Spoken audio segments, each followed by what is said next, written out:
자, 봅시다. 자, 오늘 우리가 배울 것은 에너지를 얻기 위한 기관계의 통합적 작용이에요. 중학교 때 잘 돼 있다면 충분히 이해를 할 거라고 생각을 합니다. 자, 일단은 제일 먼저 나오는 게 세포호흡이라고 하는 부분인데 우리가 지난 시간에 배웠어요. 세포호흡이라고 하는 게 뭐예요? 세포 안에 있는 살아있는 모든 세포 안에 존재하는 미토콘드리아라고 하는 곳에서 영양소랑 산소를 이용해서 영양소를 쪼개죠. 그랬을 때 이산화탄소랑 물이 나오고 에너지가 나오게 되는데 이 에너지 중에 60% 정도는 열 에너지가 되어서 체온을 유지하는 데 사용이 되고 40% 정도의 에너지를 우리가 ATP를 합성하는 데 쓰죠. ATP로 합성하는 데 쓰고 이 ATP를 갖다가 우리가 생명 활동에 이용한다 이렇게 배웠었습니다.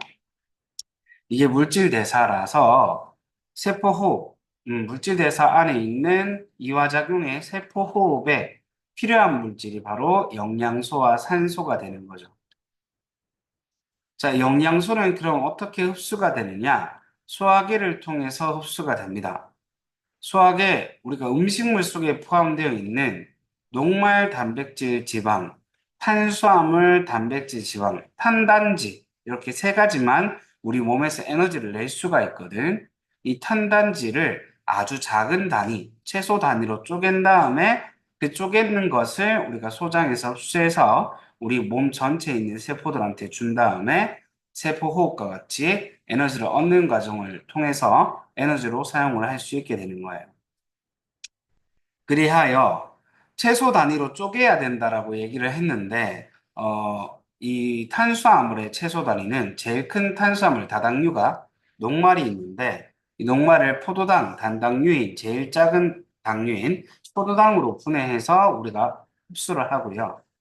단백질은 제일 최소 단위가 아미노산, 지방 같은 경우에는 두 개예요. 지방산과 모노글리세리드로 분해해서 우리가 얻습니다. 그래서 어디에서 흡수가 되냐면은 소장 안쪽 벽에 있는 소장 내벽에 있는 융털이라고 하는 곳에서 흡수를 하죠. 우리 소장 안쪽을 보게 되면 이런 모양을 하고 있는데 굉장히 주름이 많아요. 주름이 많을 뿐더러 확대시켜 보면은 아주 작은 털과 같이 생겨 있는 이 융털들로 빽빽하게 이루어져 있어요. 그럼 이 융털을 자세히 살펴보시면 융털과 같은 경우에는 가운데 굵은 관인 암주관이 지나가고 있고요. 주변부에는 이렇게 모세혈관이 지나가고 있습니다. 자, 암주관에서는 지용성, 기름에 녹는 영양소를 흡수를 하고요. 모세혈관에서는 수용성, 물에 녹는 영양소들을 흡수합니다. 오케이? 그 수용성, 지용성 영양소에는 어떤 것들이 있느냐 살펴보시면 수용성 영양소 같은 경우에는 포도당, 아미노산, 무기염류, 수용성 비타민 이 종류가 비타민 B랑 비타민 C가 있어요. 그 다음에 이 친구들은 흡수를 시킨 다음에 어디로 보내냐면 일단 간으로 보내요. 간에 보내서 너무나 많은 포도당들을 이제 저장을 시켜놓고 그 다음에 포도당 수치를 혈당량을 낮춘 상태에서 혈액을 심장으로 보내줍니다. 그러면 그 심장에서 펌핑할 때, 심장 박동할 때 쭉 짜지면서 우리 온몸 전체에 퍼져 있는 세포들에게 전달될 수 있게 되는 거예요. 그다음 지용성 영양소들은 어떤 것들이 있냐면 지방을 분해했을 때의 단위의 최소 단위인 지방산과 모노글리세리드가 있고요. 지용성 비타민이 있습니다. 지용성 비타민에는 A, D, E, K가 있어요. LI 티질레 이세키와 코피네플라 이렇게 기억하셔도 좋고 뭐 아덱 이렇게 기억하셔도 좋습니다. 어쨌든 융털의 암주간으로 흡수가 되어서 림프관을 통해서 얘는 간을 거치지 않고 혈관을 거치지 않고 림프관을 통해서 심장으로 운반이 됩니다. 얘도 영양소로 사용이 되기 때문에 심장에서 펌핑하면, 심장박동을 하면 우리 온몸에 있는 조직 세포들로 전달이 되어서 에너지원으로 쓸 수 있는 형태가 됩니다. 자, 우리가 영양소라고 전부 다 에너지로 쓸 수 있는 것들이 아니에요. 우리 영양소 중에는 아까 전에 봤다시피 탄단지만 에너지를 쓸 수 있어요. 이걸 우리가 그래서 3대 영양소라고 해요. 이 3대 영양소만 에너지로 쓸 수 있는데 그 중에서 탄수화물을 주 에너지원으로 씁니다. 제일 먼저 쓴다는 얘기예요. 그럼 탄수화물의 종류는 어떻게 있느냐? 그 크기에 따라서 나눌 수 있는데 여러 개의 당이 합체되어 있는 다당류가 있고요. 당이 딱 두 개만 결합되어 있는 이당류가 있고요. 당이 한 개로만 구성되어 있는 단당류가 있습니다. 단당류의 대표자가 포도당, 과당, 갈락토스 이렇게 있는데 포도당이 중요해요. 왜 중요하냐면 얘가 연결고리가 좋아서 결합을 할 땐 포도당 무조건 끼고 해야 되거든요. 그래서 포도당과 포도당이 결합하면 엿당, 포도당과 과당이 결합하면은 이제 설탕이 되고요. 포도당과 갈락토스가 결합하게 되면은 안 나와 있지만 젖당이라는 친구가 됩니다. 그 다음에 포도당으로만 만들어져 있는 친구들이 바로 다당류예요. 포도당으로만 만들어져 있어요. 그래서 식물이 저장하는 다당류는 녹말이고요. 동물이 저장하는 다당류는 글리코젠이에요. 아까 선생님이 설명할 때 수용성 영양소들은 흡수해서 간을 거쳐서 심장으로 간다고 그랬죠. 그래서 혈액 속에 너무 포도당량이 너무 많으면 혈당량이 너무 높아서 피가 뻑뻑해지거든. 진한 설탕물처럼. 그래서 간에서 포도당을 글리코젠으로 바꿔서 저장을 시켜놓고 포도당 수치를 낮추어서 혈당량을 낮추어서 심장으로 보내주는 거예요. 근데 지나치게 너무나 많은 포도당을 흡수하게 되면은 그 포도당이 글리코젠으로도 저장을 했는데 글리코젠의 저장 공간이 부족한 거야. 그럼 그때 지방으로 바꾸어서 간에다가 저장을 시켜놓거나 피부 밑에다가 저장을 시켜놓거나 아니면은 내장 사이사이에다가 저장을 시켜놔요. 그러면 지방간이 되고요. 피하 지방이 되고요. 그 다음에 내장 지방이 되는 거예요. 그러니까 실질적으로 우리가 살이 찌는 이유는 사실 뭐 지방을 많이 먹어서 살이 찌는 것이 아니라 탄수화물을 많이 먹어서 그 탄수화물 속에 있는 포도당을 지방으로 바꾸어 저장하기 때문에 살이 찌는 거예요. 그래서 다이어트 할 때 우리 뭐라 그래? 탄수화물을 끊으라고 얘기를 하잖아. 어쨌든 그렇게 되어서 우리 온몸에 퍼져 있을 때 과량으로 들어오게 되면은 지방으로 바꾸어 저장을 하게 된다라는 거예요. 자, 지금 우리가 배우고 있는 이 소화계라고 하는 것은 소화라고 하는 과정을 도와주는 모든 기관들을 묶어서 소화기관계, 줄여서 소화기라고 불러줍니다. 그 중에 직접적으로 음식물이 지나가는 통로는 입, 식도, 위, 소장, 대장, 똥꼬, 즉 항문을 통해서 똥을 싸는 거죠. 요 친구들을 소화관이라고 불러요. 소화관. 음식물이 직접 지나가는 통로라는 거지. 그런데 나머지 친구들은 그럼 뭐냐? 간, 쓸개, 이자는요, 음식물이 직접 지나가는 통로는 아니에요. 하지만 소화를 도와주는 작용을 해주고 있는 친구들이에요. 예를 들어서 간에서는요, 그 쓸개즙을 만들어줘요. 소화액을 만들어줘요. 쓸개는요, 그 쓸개즙을 저장시켰다가 소장으로 분비해주는 역할을 합니다. 지방의 소화를 도와주는 쓸개즙이요. 그다음에 이자에서는 이자액을 만들어서 이자액이 굉장히 좋은 친구거든요. 탄수화물, 단백질, 지방을 분해시키는 모든 소화 요소가 여기 다 들어가 있어요. 이자액 안에. 이자액을 만들어서 소장으로 똑같이 분비를 해주는 역할을 합니다. 자, 그 다음. 사실은 이렇게 소화 한 개만 얘기를 했을 때도 엄청 많은 내용이 있는데 지금 빨리빨리 좀 넘어가고 있거든. 그래서 잘 모르는 내용이 있으면 선생님 동영상 중에 중등 과정의 소화를 반드시 살펴봐 주시면 좋겠어요. 자, 효소 얘기는 조금 하고 갈까요? 소화효소, 녹말을 분해하는 소화효소로서 아밀레이스가 있고요. 이 아밀레이스는 침 안에 들어가 있거나 이자액 안에 들어가 있습니다. 그다음에 단백질을 분해시켜주는 소화효소로서는 펩신이 있고 트립신이 있는데 펩신은 어디 들어가 있냐면은 위액 안에 들어가 있고요. 트립신이라고 하는 친구가 이자액 안에 들어가 있어요. 네, 지방을 분해하는 소화효소, 이 지방을 분해하는 소화효소는 라이페이스라고 하고요. 얘가 소장에서 분비되는 장액이라고 하는 곳에 들어가 있어요. 일단은 이렇게 배워 놓을게요.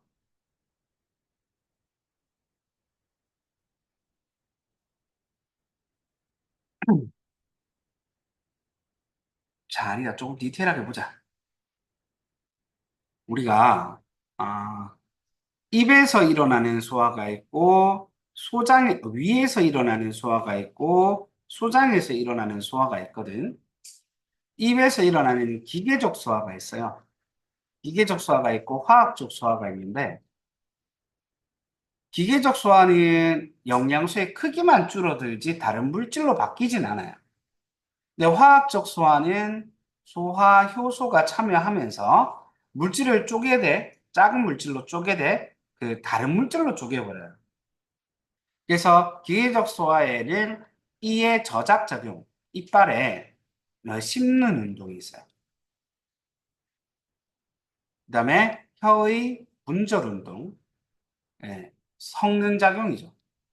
섞는 작용, 섞는 운동이라고 쓸게요.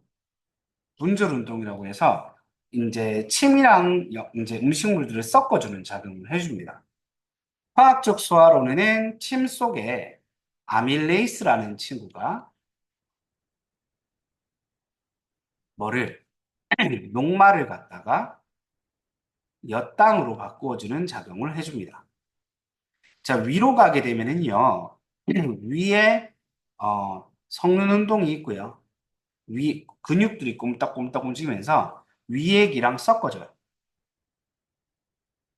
그 다음에 꿈틀 운동이라고 해서 꼼딱꼼딱 꿈틀꿈틀거리면서 음식물을 아래쪽으로 내려주는 운동을 또 하고 있습니다. 위액 속에 있는 펩신이라고 하는 친구가 있는데 이게 소화효소예요.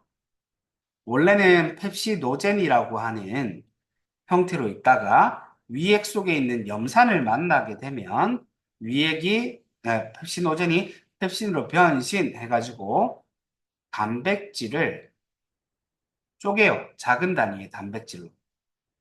폴리펩타이드라고 하는 작은 단위의 단백질로 쪼개줍니다. 그 다음 소장으로 가게 되면은 역시나 기계적 소화에 어떤 것들이 있냐면 소장의 근육들이 움직이는 성능 운동들이 있고요. 똑같이 꿈틀 운동을 통해서 대장으로 음식물을 또 보내줍니다. 여기에서 소화액이 굉장히 많이 분비되는데 쓸개즙도 분비되고요. 이자액도 분비되고요. 장액도 분비돼요. 쓸개즙은 아까 얘기했다시피 소화효소라고 하는 것은 없어요. 하지만 지방 소화를 돕는다. 큰 지방을 작은 단위의 지방으로 좀 쪼개줄 수 있는 역할을 해줄 수 있습니다. 그 다음에 이자액 속에 있는 소화효소는 어떤 애들이 있냐면은 아밀레이스, 트립신, 라이페이스 세 가지나 들어있어요. 아밀레이스는 녹말을 엿당으로 두 번 일어나는 거예요. 우리가 밥을 먹을 때 엿당까지 분해할 때까지 씹고 삼키는 게 아니죠. 그래서 여기서 한 번 더 해주는 거예요. 녹말을 엿당으로 분해시켜주는 작용을. 트립신이라고 하는 것은 아까 전에 봤던 친구 폴리펩타이드를 트라이나 다이 펩타이드, 즉 더 적은 단위의 단백질로 쪼개준다 이렇게 생각해 주시면 돼요. 라이페이스는 지방을 갖다가 지방산과 모노글리세리드로 바꿔줍니다.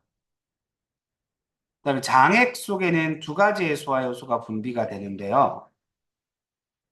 어, 최종적으로 탄수화물을 소화시킬 수 있는 말테이스라는 말테이스예요. 소화 요소가 분비되고요. 그 다음에 펩티데이스라고 하는 단백질을 최종적으로 분해시킬 수 있는 또 종결자들이지. 종결자가 분비되어서 말테이스는 엿당을 뭘로? 포도당으로 쪼개서 최종 산물로 쪼개줍니다. 펩티데이스라고 하는 친구는 트라이나 다이 펩타이드를 아미노산이라고 하는 아미노산이라고 하는 최종 산물로 쪼개줍니다. 자, 다시. 여기서 그래서 최종 산물이 누구냐면 지방산과 모노글리세리드. 이게 지방의 최종 산물이고, 그 다음에 포도당이 최종 산물이고, 아미노산이 최종 산물이에요. 제일 작은 알갱이에요. 그래서 지방산과 모노글리세리드는 융털에 있는 뭐를 통해서 흡수가 된다고 그랬어요? 암죽간으로 흡수가 되는 거고요. 그다음에 포도당과 아미노산 같은 경우에는 융털에 있는 어디를 통해서 모세혈관을 통해서 이제 최종적으로 흡수가 됩니다. 소장에서 흡수가 돼요. 소장에서 흡수가 끝나야 돼요. 만약에 대장으로 넘어가면 대장은 일하는 게 수분 흡수밖에 없어. 물만 빨아당겨요. 그래서 대장에 문제가 생기면 우리가 설사를 그렇게 하는 거예요. 물을 못 빨아당기니까. 자, 이렇게 되어 있습니다. 이게 전반적인 소화 과정이에요. 그래서 탄수화물의 소화를 살펴보시면은요, 탄수화물의 소화라고 하는 것은 보시면 어디요? 이거 위에 암주관. 탄수화물의 소화는 녹말을 엿당으로 분해시키는 1번 일어나고요. 그 다음에 이자액에서 녹말을 엿당으로 분해시키는 1-1이 있죠. 1'이 한 번 더 있고요. 그 다음에 장액 속에 있는 말테이스가 엿당을 포도당으로 최종적으로 분해시키는 2번 작용이 있는 거예요. 이렇게 종결이 되는 거예요. 그 다음에 단백질은 입에서 소화가 안 일어나고 위에서 단백질을 1차적으로 소화를 하고요. 2차적으로는 어디 소장에 있는 장액에서 분비되는 미안해요. 이자액에서 분비되는 트립신을 통해서 트립신이라는 친구를 통해서 이 폴리펩타이드를 트라이 혹은 다이펩타이드로 쪼개주고 2번이죠. 3번이 여기죠.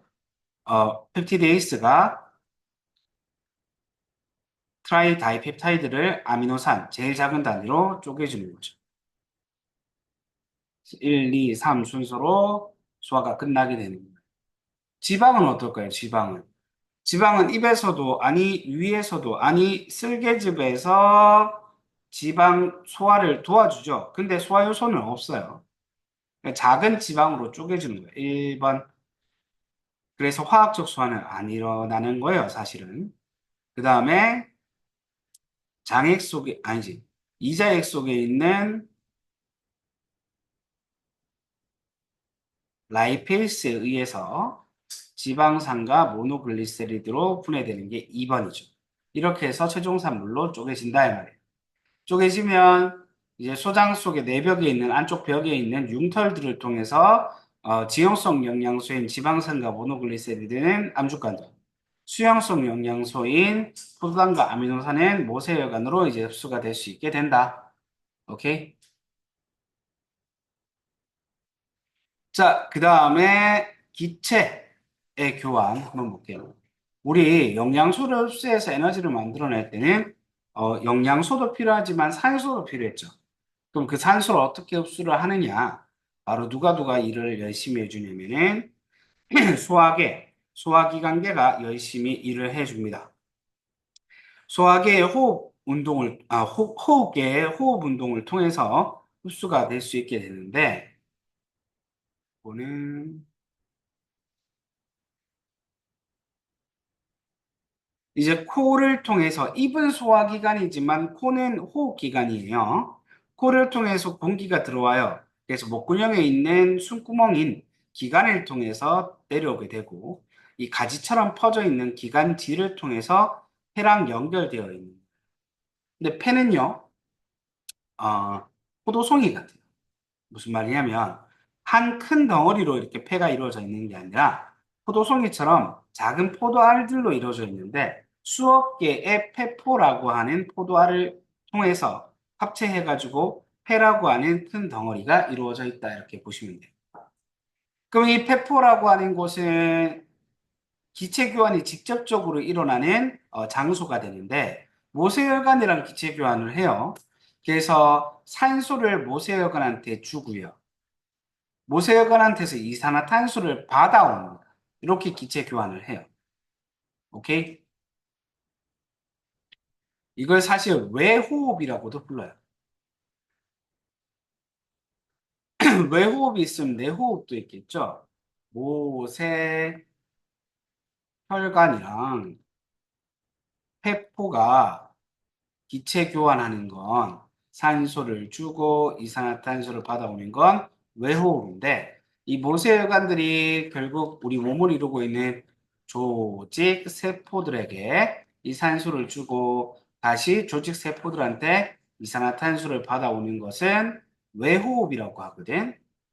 그래서 요 과정을 외호흡, 그 다음에 요 과정은 내호흡이라고 불러요.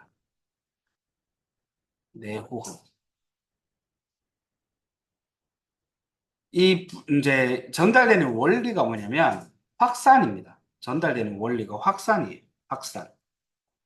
조금 있어 보이게 얘기하면 기체의 분압 차이에 의한 확산 현상 을 통해서 기체가 교환할 수 있게 되는 거예요. 그러니까 농도 진한 데서 농도 연한 데로 기체가 이동한다 이 말이에요. 페포는 산소 농도가 진하고 모세혈관은 산소 농도가 연하기 때문에 산소가 이동하는 거고요. 모세혈관 쪽에서는 이산화탄소의 농도가 진하고 페포 속에서는 좀 이산화탄소의 농도가 작기 때문에 높은 데서 많은 데서 적은 쪽으로 이산화탄소가 이동하는 거예요. 그 다음에 페포하고요. 아까 전에 봤었던 융털의 공통점이 있어요. 페포랑 융털의 공통점은 접촉 면적을, 즉 표면적을 넓혀줘. 그래서 물질을 교환할 때 효율적으로 한 번 교환할 때 많이 일어날 수 있게끔 해준다라는 거예요. 효율적으로 물질 교환을 할 수 있게 해준다라는 게 장점입니다. 페포랑 융털의 공통점, 표면적을 넓혀서 물질 교환을 효율적으로 해준다. 어? 물질 교환, 융털.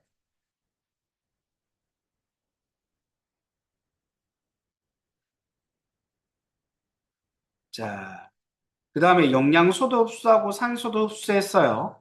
어떻게? 소화기를 통해서 영양소를 흡수했고요. 호흡기를 통해서 산소를 흡수했습니다. 그럼 흡수에는 영양소랑 산소를 우리 온몸에게 전달해야 되잖아.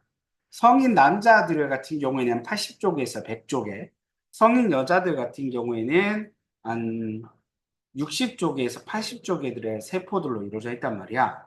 그럼 그 세포 하나하나한테 이 영양소랑 산소를 줘야 살아. 걔네들이. 그리고 전반적으로 우리 몸뚱아리가. 근데 이걸 전달시켜주는 그 전달자가 누구냐면 바로 순환계. 순환계.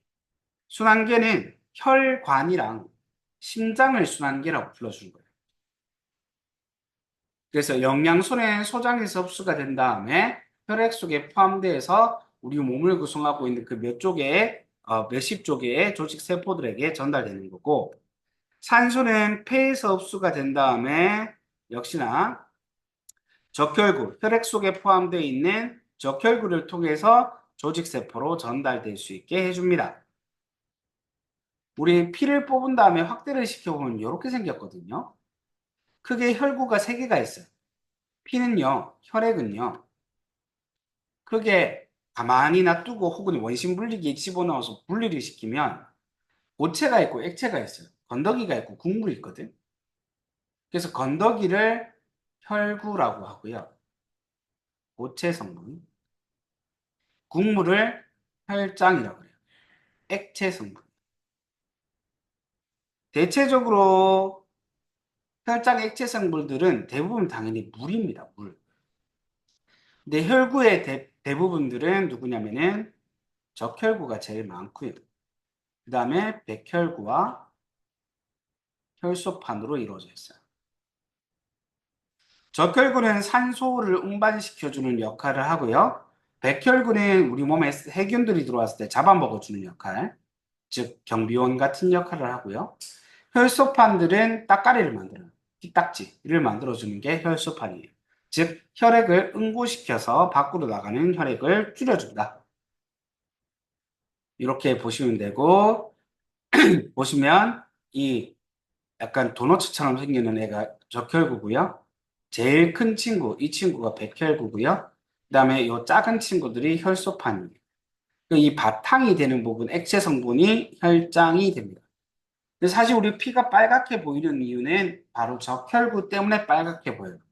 적혈구는 철로 만들어져 있는 헤모글로빈이라는 친구로 되어 있거든. 헤모글로빈의 본체는 단백질이고요. 이제 철분들이 많이 끼어져 있어요. 근데 이 철은 어떤 성질이 있냐면 산소가 좋아 죽는 성질이 있어요. 그래서 산소들이랑 그렇게 결합하려고 해요. 그러다 보니 산소를 결합시켜서 운반시켜 줄 수 있는 최적의 역할을 해줄 수 있는 거예요. 오케이? 자, 그래서 우리 몸에서 이제 영양소가 어떤 식으로 이동을 할 수 있느냐? 일단은 혈액들이요, 영양소와 산소를 포함한 혈액들이 심장으로 들어옵니다. 심장으로. 조금 더 모식적으로 그림을 한번 나타내 보도록 할게요. 심장이 이렇게 있어요.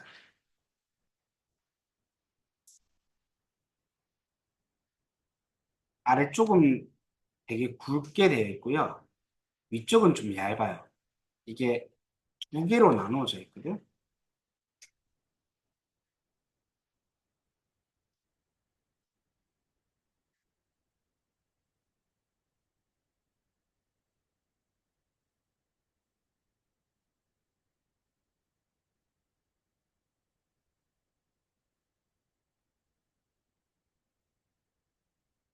실제 생긴 건 이렇게 생기지 않았지만 조금 대충 그려보면 이렇게 돼 있어요.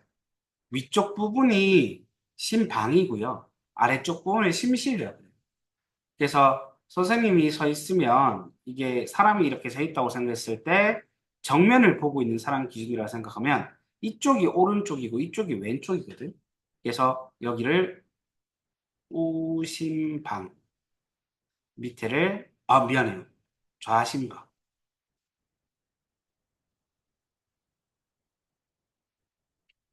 이쪽이 왼쪽이고 이쪽이 오른쪽이라서 좌심방. 여기가 좌심실. 이쪽은 우심방. 여기가 우심실. 자, 좌심방이랑 연결되어 있는 요 혈관의 이름, 이 혈관의 이름을 대동맥이라고 해요. 이 대동맥을 통해서 나온 혈액은 동맥은 나오는 혈관 이름이거든. 대동맥을 통해서 나온 혈액은 우리 온몸에 퍼져 있는 조직 세포들이랑 연결돼요. 그래서 온몸의 조직 세포들에게 뭐를 주냐면 산소와 영양소들을 줘요. 그리고 나서 이산화탄소랑 노폐물을 받아요. 이산화탄소랑 노폐물을 받아서 어디로 들어오냐면은 바로 여기 우심방으로 들어오는데 이 들어오는 혈관의 이름을 대정맥이라고 불러줍니다. 그 다음에 우심실이랑 연결되어 있는 요 혈관의 이름을 우리는 폐한테 가야 된다 그래서 폐동맥이라고. 이쪽으로 좀 뺄게요. 폐동맥. 그래서 폐한테 가요. 정확하게는 폐포로 이루어져 있는 폐한테 가요. 그래서 뭐를 주냐면은 아까 가지고 왔었던 이산화탄소를 전해주고요. 다음에 산소를 충전시켜가지고 어디로 들어오냐면 일로 들어와요. 이 들어오는 혈관의 이름은 폐정맥이에요. 폐정맥. 그래서 순환이 우리 혈액이 우리 온몸을 도는 걸 혈액순환이라고 하거든요. 혈액순환은 크게 두 가지로 나누어지는데 온몸을 도는 온몸순환이 있고요. 폐를 갔다 온다 해서 폐순환이 있어요. 온몸순환 같은 경우에는 어떻게 돼? 좌심실에서 대동맥을 통해 나와가지고 온몸에 퍼져 있는 모세혈관에서 물질 교환하고 그 다음에 대정맥을 통해서 어디로 들어와? 우심방으로 들어오는 거예요. 다시 볼게요. 좌심실에서 나와서 대동맥을 거쳐서 온몸의 조직 세포들한테 갔다가 대정맥을 통해서 우심방으로 들어오는 거예요. 여기까지가 온몸 순환입니다. 그 피가 밑으로 내려와요. 그래서 우심실에서 얘는 시작됩니다. 우심실에서 폐 이런 폐동맥을 통해서 폐에 있는 모세혈관한테 가가지고 산소를 충전해가지고 폐정맥을 통해서 좌심방으로 들어옵니다. 여기까지를 우리는 폐순환이라고 불러요. 다시 우심실에서 나와가지고 폐동맥을 통해 나오죠. 그래서 폐모세혈관한테 가서 이산화탄소를 주고 산소를 충전해가지고 폐정맥을 통해서 좌심방까지 들어오는 것. 이 과정을 폐순환이라고 해요. 그 피는 다시 내려왔고 좌심실을 통해서 대동맥을 통해 다시 온몸 조직 세포로 가는 거예요. 온몸 순환이 또 일어나. 이게 끊임없이 일어나고 있어요. 이 전체 과정을 혈액순환이라고 불러줍니다.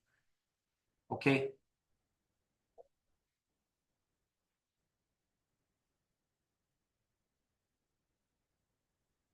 음. 그리하여 순환하게 된다.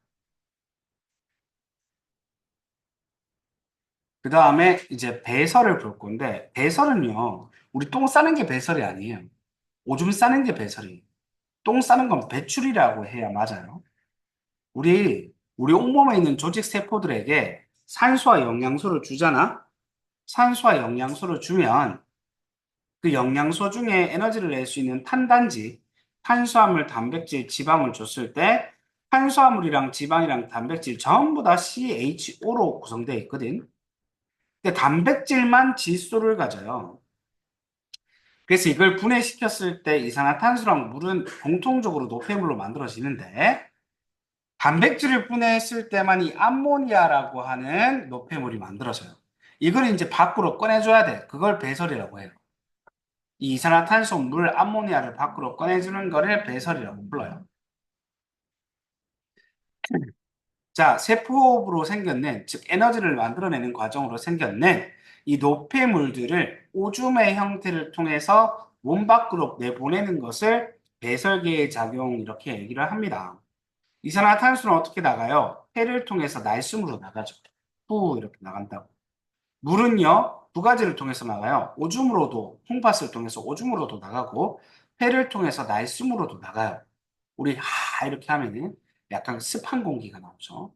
거기에 이제 물이 포함되어 있단 말이에요. 암모니아는요, 독성이 너무 강해요.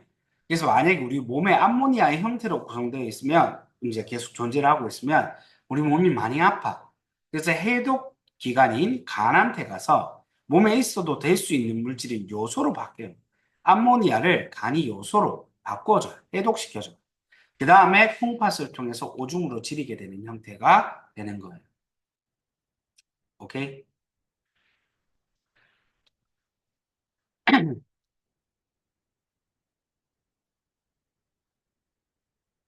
이것도 한번 보죠. 모식적으로 한번 나타내 볼게요.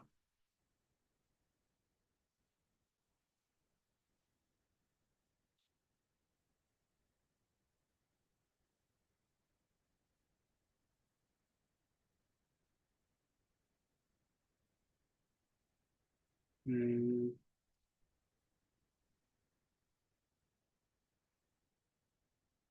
자, 모세혈관이 막 꼬여있는 사구체라는 데가 있고요. 그 사구체에서 떨어지는 물질을 받아주는 보몬주머니라고 하는 곳이 있어요. 그 다음에 보몬주머니랑 연결되어 있는 관인 세뇨관이라는 관이 있어요. 그 다음에 더러운 피가 들어오는 관인데 이것을 콩팥 동맥이라고 해요. 심장에는 정맥을 통해서 피가 들어오는데 이 콩팥에는 콩팥 동맥을 통해서 피가 들어가요. 더러운 피가 들어오면 사고체에서 이제 모세혈관들이 막 꼬여 있으니까 피가 들어오면서 부피가 늘어나면서 쭉 짜지거든. 한약 짜듯이 짜요. 그럼 사고체에서 보몬주로 물질이 내려와. 근데 입자의 크기가 작은 애들만 내려와요. 누가 내려오냐면 포도당이 내려오고요. 그다음에 아미노산이 내려오고요. 제일 작은 입자들이니까. 그다음에 또 누가 내려오냐면 뭐 무기염류들도 내려오고요. 그다음에 물도 내려와요. 그 다음에 나쁜 물질인 요소도 같이 내려와요. 그래서 얘네들은요, 100% 다시 재흡수됩니다. 다시 빨아당겨요. 얘네들은 거의 대부분이 빨아당겨지는데 선택적이에요. 얘는 빨아당기면 안 돼요. 그래서 이게 내려와서 세뇨관을 통해서 지나가는데 여기에서 모세혈관과 한 번 더 만납니다. 세뇨관과 이 관이 모세혈관이거든. 혈관. 그래서 다시 빨아당기는 거를 재흡수라고 하고요. 혹시나 아까 전에 못 버렸던 걸 다시 버리는 걸 분비라고 해요. 그다음에 사고치에서 보몬주문에 넣고 오는 걸 여과라고 해요. 걸러낸다고 여과, 제흡수, 분비 이렇게 되는데 100% 제흡수되는 게 바로 아미노산이랑 포도당. 선택적으로 얼추 대부분이 흡수가 되는 게 무기염류와 물. 제흡수를 엔간하면 안 하는 게 요소예요. 극히 일부가 포함될 수도 있지만 거의 안 된다고 보시면 돼요. 그래서 깨끗해진 피가 이제 뭐 거릴 거 거르고 필요한 거 다시 빨아당겨서 깨끗해진 피가 콩팥, 정맥을 통해서 다시 나가게 되고요. 그다음에 더러운 물질들은 콩팥, 깔때기라는 곳에 임시로 저장되었다가 오줌간을 통해서 방광에 모였다가 요도를 통해서 나가는 거예요. 우리 콩팥이 등 쪽에 있거든. 등 쪽에 이렇게 있어요. 두 개 있어요. 혈관이 연결되어 있는데 이렇게 연결되어 있어요.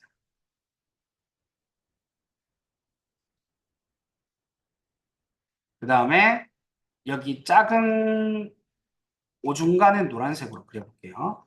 작은 오중간이랑도 이렇게 연결되어 있어요. 오중간은 어디랑 연결되어 있냐면 방광이랑 연결되어 있고요. 그다음에 요도를 통해서 오줌을 쌀 수 있게 되는 거예요. 그래서 얘를 잘라보면은, 이 콩팥을 잘라보면 어떻게 생겼냐면, 그림을 잘못 그렸네.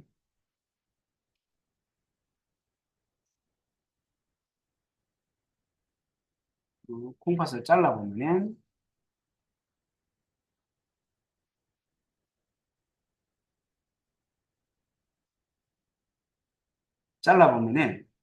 겉부분이 있고, 그 다음에 안쪽 부분이 있고, 맨 안쪽 부분이 있어요. 이렇게. 맨 안쪽. 겉부분을 콩팥, 겉질이라고 불러주고, 이 안쪽 부분을 콩팥, 속질이라고 불러주고, 맨 안쪽 부분을 콩팥, 깔때기라고 불러요. 그래서 콩팥 겉질에 뭐가 있냐면, 사구체, 보먼, 주머니, 그 다음에 콩팥 속질에 세뇨관, 이렇게 쭉쭉쭉쭉 수억 개가 이렇게 연결되어 있어요. 그래서 이 작용이 다 일어나는 거예요. 근데 더러운 피가 들어와서 어디로 들어가냐면은 겉부분으로 들어갔다가 안쪽으로 스며들어 나오고 깨끗해진 피는 나가고 그 다음에 더러운 피는 콩팥 깔때기 임시로 저장했다가 어떻게 해주는 거예요? 이 오중간을 통해서 이제 방광으로 보내주는 거예요. 그리고 요도를 통해서 밖에 오줌을 지리게 되는 형태가 됩니다. 요 애들을 묶어서 우리는 콩팥, 방광, 요도, 오중간까지 요 애들을 묶어서 우리 뭐라 불러줘요? 배설기관계라고 불러줘요. 배설기관계.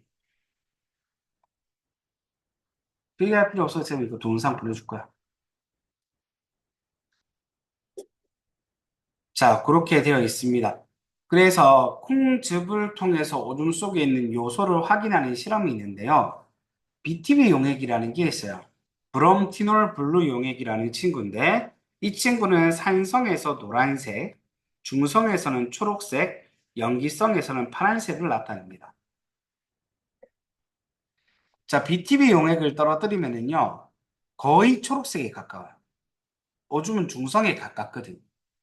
요도가 요산으로, 요소가 요산으로 바꿔서 살짝 산성을 띄긴 띄는데, 그래도 중성에 가까워요. 거기에 내가 생콩즙을 집어넣잖아요. 그럼 색깔이 파란색으로 변해요. 파란색은 뭐라고 그랬어요? 염기성이라고 했거든. 그럼 염기성으로 변하는 거야. 왜 이런 일이 일어나느냐?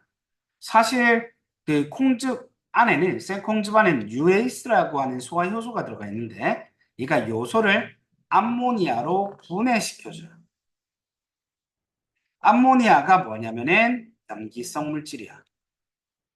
그래서 이제 이렇게 되니까 뭐가 되는 거예요? 염기성이 되어서 색깔이 파란색이 되는 거예요.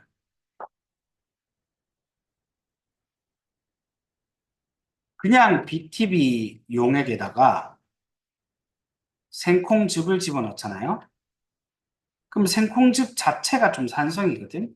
그래서 노란색을 띠게 돼요. 그건 예외적으로 알고 있으면 좋아요. 그래서 실험을 하는 걸 보면은요, 2%의 요소랑 증류수, 그러니까 오줌이랑 같은 거지. 요소가 포함되어 있으니까 2%의 요소와 증류수를 집어넣으면 초록색이죠. 중성이에요, 중성. 근데 2% 요소에 생콩즙을 집어넣으면 생콩즙에 있는 유레이스가 요소를 암모니아로 분해시켜서 노란색을 파란색, 즉 뭐를 산성을 갖다가 뭘로 염기성으로 바꿨다. 2% 요소 용액이 생콩즙을 만나게 되면은 얘가 뭐야? 산성이야. 그래서 노란색이 되었다가 이 생콩즙에 있는 유레이스가 요소를 분해시켜서 그 뭐를 만들었어요?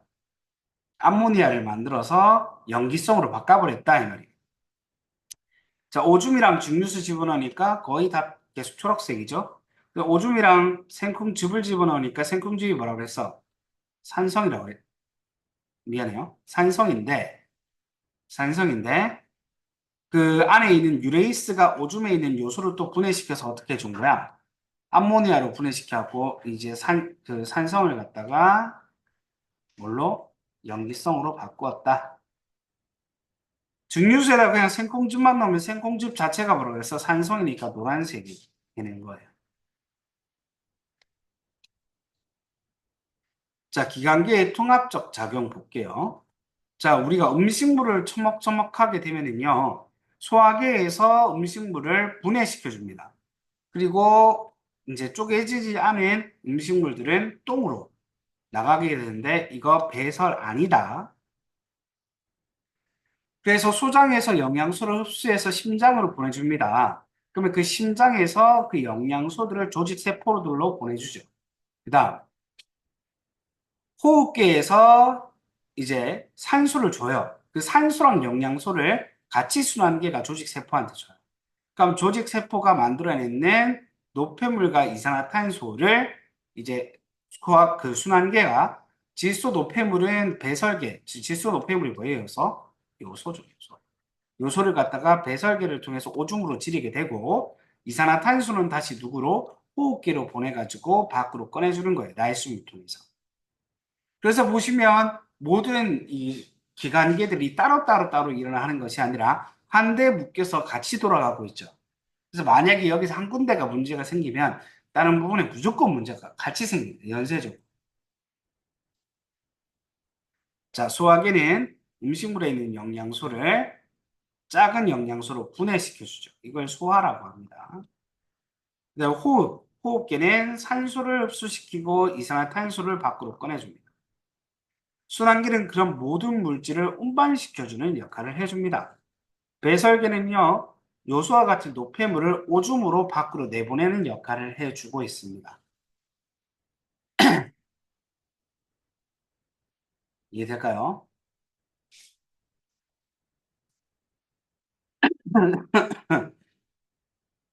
요거는 아까 전에 쌤이 좀 자세히 하면서 같이 설명을 했어요. 자, 일단 진도는 여기까지 보도록 할게요.